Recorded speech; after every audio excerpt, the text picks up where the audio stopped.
Zach at Arizona Worm Farm created a forest of fruit trees that he can pick fruit from every day of the year. Today I'm going to show you our 4-step process for feeding and fertilizing our trees. This method replicates what happens in the forest, giving us healthier trees and more fruit. We don't do any fertilizer supplementation. Compost and microbes covered with mulch works really well on almost every tree. That's it. That was really fast. That's all there is to it. I'm Angela from Growing in the Garden. This garden is in Phoenix, Arizona. I want to help you succeed, even if you're gardening in tough conditions. We want to begin with a berm, and this is kind of a pre-step. We like a 6-inch berm at the drip line. The drip line is where, if it rained, where the water would fall. Pretty much that's where the roots are underneath that. Step number 1 is to add microbes. Easiest way to add microbes in your home, garden, or yard is to add worm castings.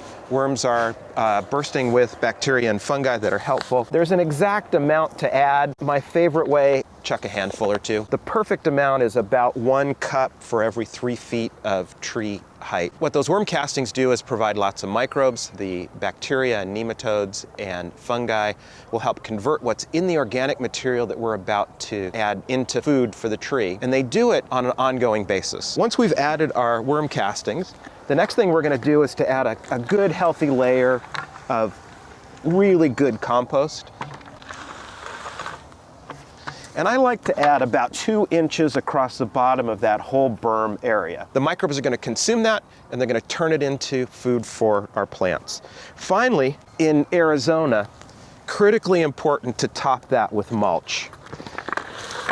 I'm going to add between 6 and 10 inches of mulch around the base. I try and move it away from the trunk. That's going to do a couple of really good things. First of all, it's going to keep it damper and cooler, which will help the microbes grow. It will protect it from the heat, and it'll leach carbon into the soil, which the tree needs to grow. Step number 4, add water. So I'm going to water this slowly. So I'm going to fill that area up, that berm area. In the wintertime, I'm going to do that once or twice a month. In the summertime, it's probably every week or 2. And I'm just going to wash the leaves to know what time to water it. What we look for is fresh, healthy leaves, green growth that looks healthy, that's nice and stiff. If it starts to droop, that's generally a sign that it needs water. If you're watching your trees, they'll tell you. In the summertime, we may need to water a little more frequently than certainly in the wintertime, but we try not to get into a habit of watering every single day. Low and slow, infrequently. We want lots and lots of water. We want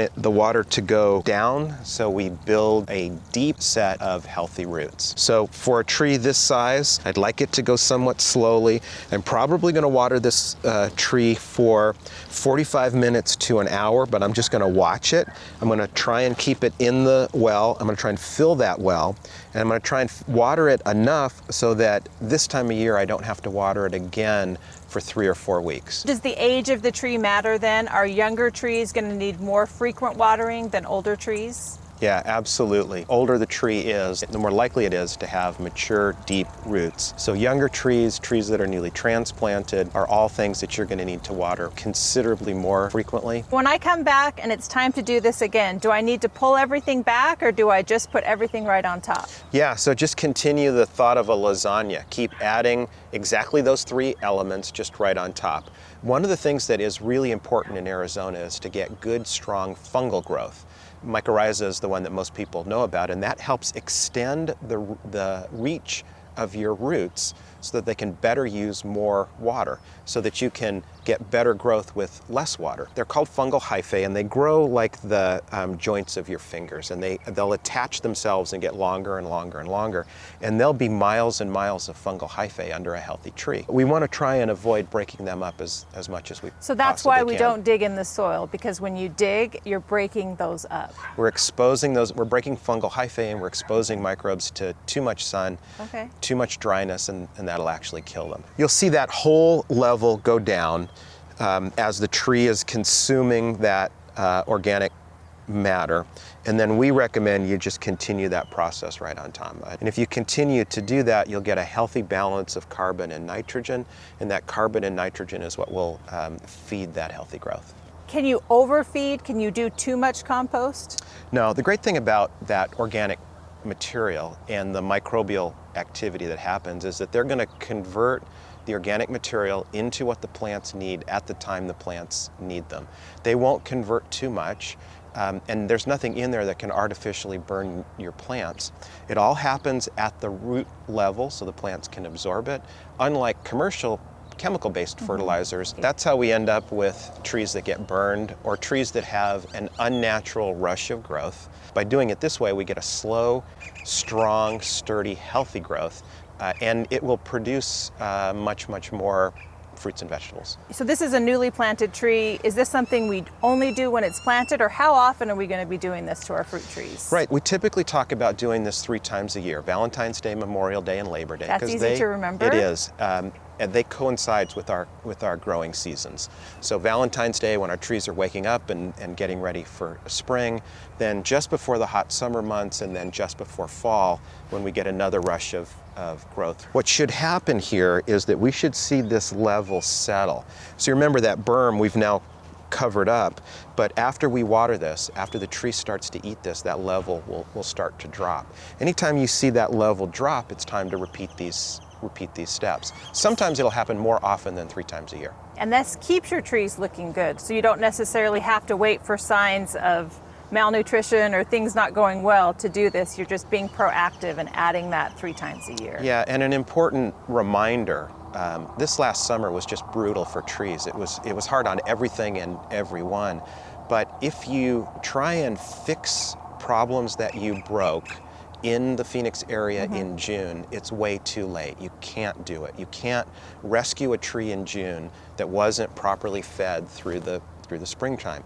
If you do this all year round, you'll get a naturally healthy, more robust tree that can protect itself against the summer heat. This is a pretty little tree, so you added, a couple buckets full. As the trees get larger, is it important to add more compost? Yeah, absolutely. So what we want to do is, and when in my yard at home, when I was establishing that berm, I'd take it out to where I thought the berm was going to be in 3 or 4 years. So I want to continually expand the berm to the drip line of the tree, and really it's enough to just fill that berm line out to the drip line. And you'll see here that we've got some trees that are 2 and 3 and 4 years old. These would be 6 foot and then 8 foot and then 10 foot circumferences to add that compost. And so the amount of worm castings, compost, and mulch will all increase as the tree gets, and water, I'm guessing too. All of those things will increase as the tree gets larger. Yeah, that's exactly right. And in proportion. Again, you want a small amount of worm castings, a large amount of compost, and an even larger amount of mulch. And the more mulch you can keep on in Arizona, the better you're going to retain that moisture in the soil. You're going to protect those microbes, and you're gonna continue to feed those trees over time. So how many inches of mulch would you recommend? It's a really hard question, and the best answer is as much as you can visually stomach. 10 or 12 inches is not too much.